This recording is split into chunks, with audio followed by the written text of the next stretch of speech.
बिस्मिल्लाहिर्रहमानिर्रहीम। अस्सलामुअलैकुम। मैं हूँ आपकी उर्दू की मौल्लमा राहिला समीर।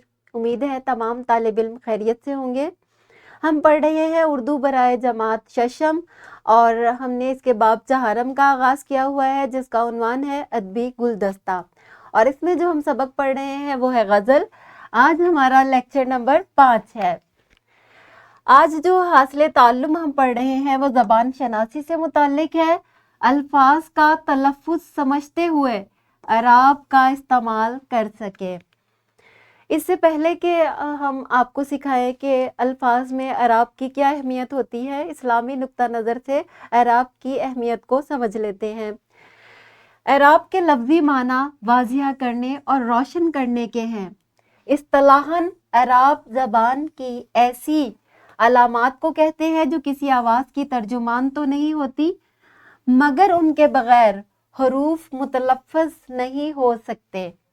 उर्दू, फ़ारसी और अरबी ज़बान में अराब के बगैर ना सिर्फ तलफ़्फ़ुज़ का अंदाज़ा मुश्किल है बल्कि अल्फाज के मायने में भी ज़मीन व आसमान का फ़र्क पड़ सकता है। दुरुस्त तलफ़्फ़ुज़ अदा करने के लिए अराब का इदराक ज़रूरी है। दुरुस्त तलफ़्फ़ुज़ के साथ चंद अल्फाज ये हैं जैसे कि इग़वा, लोग इसको अग़वा भी कहते हैं लेकिन सही तलफ़्फ़ुज़ जो है वो इग़वा है।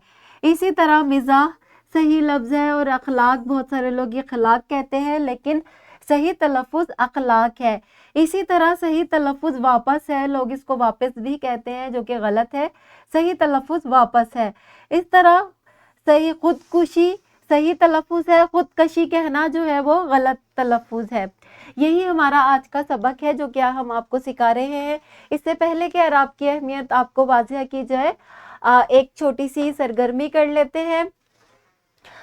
अल्फाज को दुरुस्त तलफ़्फ़ुज़ से पढ़ना कैसे मुमकिन है ये आपने मुझे बताना है, और आपने करना क्या है, दर्जे झेल अल्फाज को दुरुस्त तलफ़्फ़ुज़ से आपने पढ़ना है और फिर आपने बताना है कि इसमें आपने क्या तलफ़्फ़ुज़ सीखा। अम्मी ने और मैंने मिलकर कपड़े खूब मल मल कर धोए। अब देखें, पहले तो आप मुझे ये बताइए कि अगर अराब ना हो अल्फाज पर तो उसका तलफ़्फ़ुज़ कैसे अदा करेंगे। पहले तो आप मुझे ये बताइए, वीडियो को पॉज करें और इस सवाल का जवाब दें। शाबाश, आपने सही बताया कि अगर अल्फाज पर अराब नहीं होंगे तो आप दुरुस्त तलफ़्फ़ुज़ से उन अल्फाज को पढ़ना मुश्किल होगा।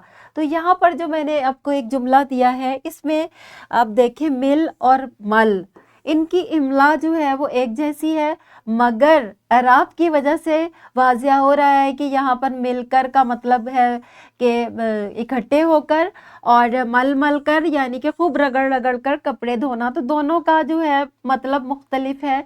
मुझे उम्मीद है कि आपको अराब का फ़र्क समझ में आ गया होगा कि अगर अराब में फ़र्क है तो अल्फाज के मायने भी लाजमी तौर पर मुख्तलिफ होंगे।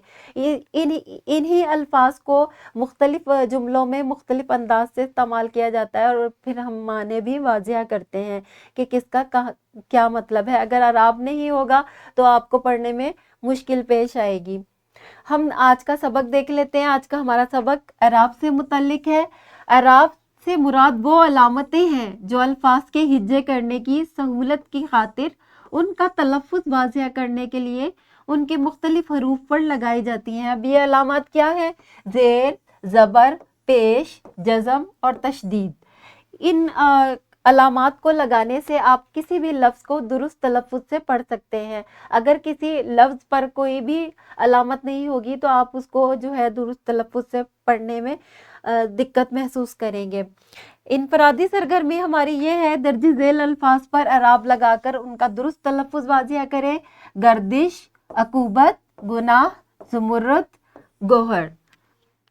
और घर का काम आपका ये है, किताब में मज़कूर गज़ल पढ़ें और इसके कम से कम 10 अल्फाज के दुरुस्त अराब लुग़त से तलाश करें और वो अराब पेंसिल से इस लफ्ज़ पर लगाकर इसका तलफ़्फ़ुज़ वाज़िह करें।